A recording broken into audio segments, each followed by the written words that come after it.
Hello there, I thought I would give a very quick and easy guide for beginners on how to stick transfers on models, as I've got some to do on this Imperial Knight. To do this, you will need a cutting mat, you'll need the transfers, you'll need a scalpel or a modelling hobby knife, you'll need some tweezers, an old paintbrush to move the transfers with, some hard coat or gloss varnish, some decal softener, and finally you'll need a plate, and you will need some tissue to go on that plate.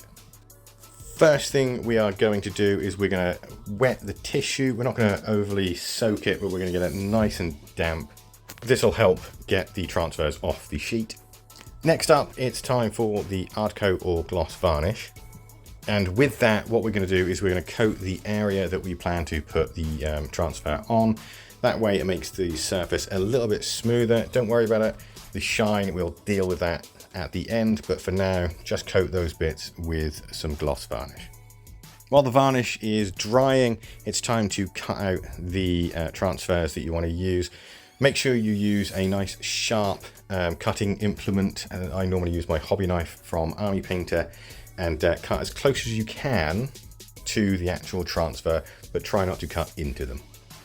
Then we're going to stick the transfers on the pre-soaked wet tissue. The reason why we're going to do it this way instead of floating it in some water is because this way you've got far more control over the actual transfers themselves. They're less likely to slip off and go wandering around in the water. And with this way, everything's contained in one nice small area. After a couple of minutes, the transfers are soaked enough to be used. Make sure when you're doing this, you keep your paintbrush a little bit moist.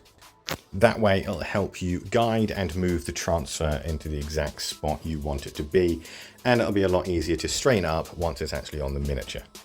Don't worry if it doesn't go on straight right away. As I said, the water will keep it fluid, and that hard coat will keep it nice and easy to move around on the model. Leave the transfers to dry for a while, and then take that decal softener and give all the transfers you've placed a quick coat. This will help the transfers blend in with the painting that you've done. It'll also take a little bit of that shine off, but we are going to use one more thing, which I completely forgot to put in the intro, to help get rid of that shine completely. And that is some anti-shine matte varnish. Once the matte varnish is dried, just give everything a coat and a once over with the matte varnish, and that'll dull down that shine completely, and it'll also get rid of any of the gloss you used earlier. And as a bonus, it'll help protect your model. And there we are, that's all the transfers done on the miniature. It looks absolutely fantastic. There's no horrible shininess, and we're finished. Thanks for watching.